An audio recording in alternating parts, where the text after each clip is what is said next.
तरह के फौजी अहदाफ पर हमले। अमरीकी सेंट्रल कमांड ने कहा कि इसने ईरान के शहर गोरख और जजीरा कशम में ईरानी रडार ड्रोन तंसीबात पर हमले किए। अमरीकी अफवाज ने ईरानी फ़िज़ाई दिफाई निज़ाम, एक ग्राउंड कंट्रोल स्टेशन और 2 एकतरफा हमलावर ड्रोन को तबाह किया। उधर ईरान ने भी जवाबन अमरीकी फ़िज़ाई अड्डे को निशाना बनाया। फौजदारान इनकलाब ने दावा किया कि एरोस्पेस फोर्स ने एक ऐसे फ़िज़ाई अड्डे को निशाना बनाया जिसे मुबैना तौर पर अमेरिका ने जज़ीरा शरीफ पर एक टेलीकॉम टावर पर हमले के लिए इस्तेमाल किया था। अगर इस किस्म की जारियत दोबारा दोहराई गई तो इसका मज़ीद सख्त जवाब दिया जाएगा। ईरान मुआहदा करने में संजीदा है। ये एक अच्छा मुआहदा होगा। ये अमेरिका और उन लोगों के लिए अच्छा होगा जो हमारे साथ हैं। डेमोक्रेटिक दीगर लोग बिला वजह मुझ पर तनकीद करते हैं। अमेरिकी सदर डोनाल्ड ट्रंप ने कहा कि मेरे लिए काम करना इस वक्त मुश्किल हो जाता है जब सियासी मुखालफिन शोर मचाते हैं। सियासी मुखालफिन मुख्तलिफ और मुतज़ाद मशवरे देते रहते हैं। मुखालफिन कभी मुज़ाकरात तेज़ करने और कभी सुस्त करने की बात करते हैं। मुखालफिन बस पुरसुकून रहें, इत्मीनान रखें, आखिरकार सब कुछ ठीक हो जाएगा।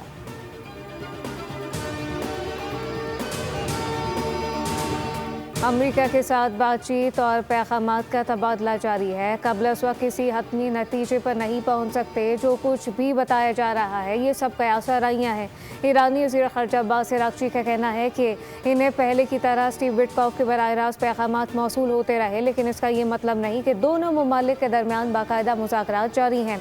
अमेरिका के साथ मुज़ाकरात के हवाले से ईरान का माजी का तजुर्बा खुशगवार नहीं रहा, क्योंकि एक मरहले पर मुआहदा तय पाने के बावजूद बाद में अमेरिका इससे अलग हो गया था।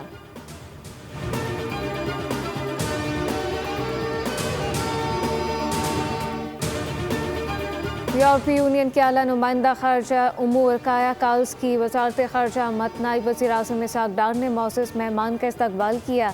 दोनों रहनुमाओं के दरमियान वफूद की सतह पर मुज़ाकरात होंगे। काया काल्स 8वीं यूरोपीय यूनियन पाकिस्तान स्ट्रेटेजिक डायलॉग में शिरकत करेंगी।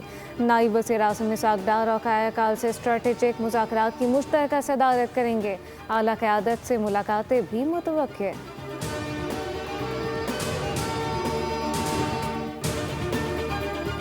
बजट की रकम का बड़ा हिस्सा कर्जों की अदायगी पर खर्च हो रहा है। गुज़िश्ता 8 साल से पाकिस्तान का तरक्याती बजट जमूद का शिकार है। तरक्याती मनसूबे मुकम्मल करने के लिए 10,000 अरब रुपए दरकार हैं। वफाकी वज़ीर मनसूबाबंदी एहसन इकबाल का कमेटी इजलास से खिताब कहा कि गैर अहम मनसूबों को जारी रखना मुश्किल से मुश्किल तर होता जा रहा है, जबकि तरक्याती मनसूबों की तकमील हुकूमत की तरजीह है। वफाक और सूबों के तरक्याती बजट में बड़ा फ़र्क आ रहा है। वफाकी बजट गुज़िश्ता 8 साल से 1,000 अरब पर खड़ा है, जबकि सूबों का बजट 3,000 अरब तक पहुँच चुका।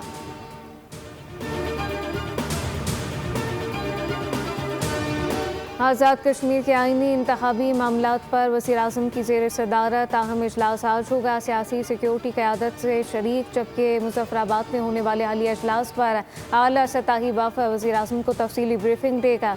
इजलास में महाजरीन नशिस्तों के मुस्तक़बिल, तनासुबी नुमाइंदगी और इंतखाबी इस्लाहात से मुतल्लिक़ मुख्तलिफ तजावीज़ पर गौर किया जाएगा। ज़राए के मुताबिक नशस्तों के ख़ात्मे तादाद में रद्द बदल या फिर नई हल्का बंदियों के ऑप्शन भी ज़ेर गौर आएंगे।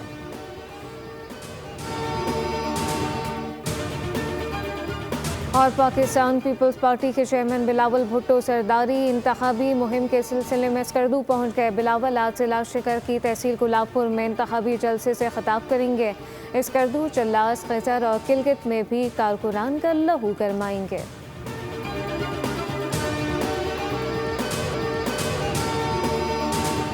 आइंदा वफाकी बजट में रियल एस्टेट सेक्टर के लिए रिलीफ का इम्कान है। फाइलर्स के लिए प्रॉपर्टी की खरीदो फरोख्त पर ट्रांजेक्शन टैक्स में कमी हो सकती है।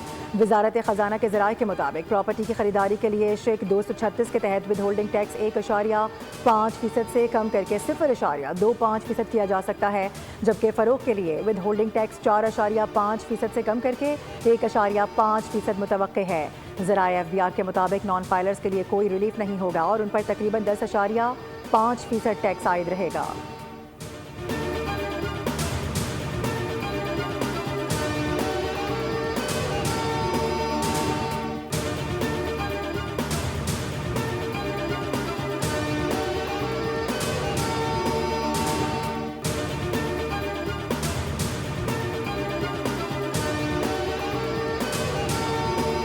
आलमी मंडी में खाम तेल की कीमतों में 2% से ज़ायद इजाफा। ब्रेंट क्रूड $93, WTI $89.70 फी बैरल पर आ गया।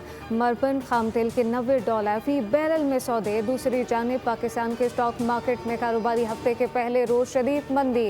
100 इंडेक्स में 1500 से ज़ायद पॉइंट्स की कमी। इंडेक्स 1,72,000 की सतह पर आ गया।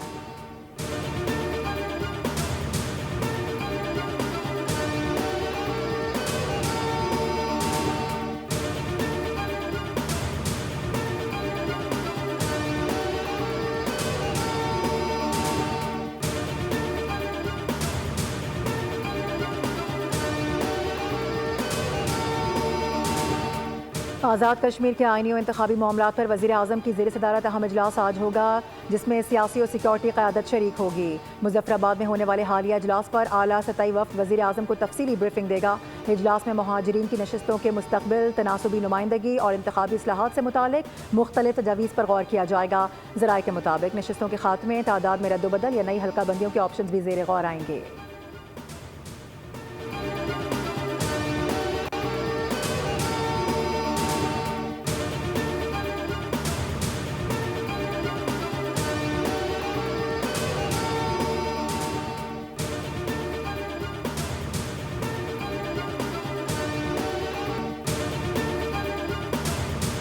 PTI खैबर पख्तूनख्वा में बड़ी तब्दीली। साबिक सूबाई वजीर शौकत अली यूसुफज़ई PTI खैबर पख्तूनख्वा के तर्जुमान मुकर्रर। रुकन असम्बली मलिक अदील इकबाल के मुआवन खुसूसी बनने पर पार्टी ओहदा खाली हुआ था। उधर PTI पार्लिमानी पार्टी के इजलास में 34 से ज़ायद अरकान असम्बली गैर हाजिर रहे। इजलास में 57 अरकान असम्बली ने शिरकत की। पार्टी ज़राए के मुताबिक मुतादिद अरकान हज, बैरून मुल्क और ज़ाती मसरूफियात की वजह से इजलास में शरीक न हो सके। अली अमीन ग्रुप के करीबी 5 अरकान असम्बली भी पार्लिमानी पार्टी इजलास में शरीक नहीं थे। पार्टी ने नाराज़ अरकान को मनाने और उनसे राबते बहाल रखने के लिए 6 रुकनी कमेटी तश्कील दे दी।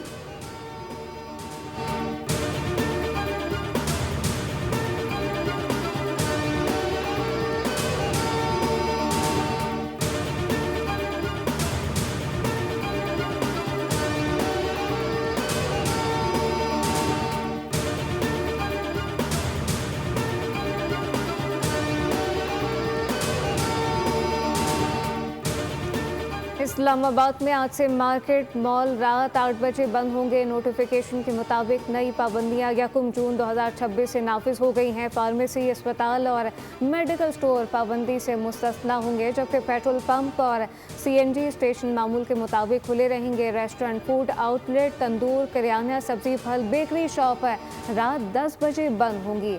शादी हॉल, मार्केट भी रात 10 बजे बंद करने का हुक्म दे दिया गया।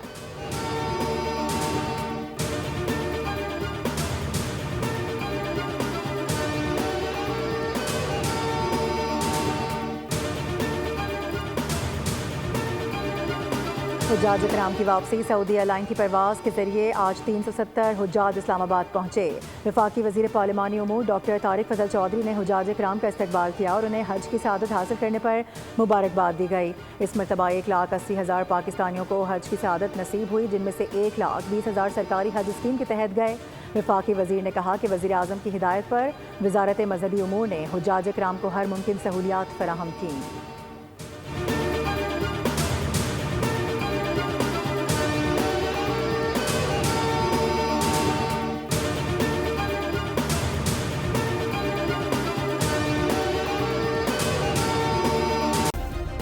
सब्सक्राइब करें और बेल दबाएं ताकि कोई खबर रह न जाए।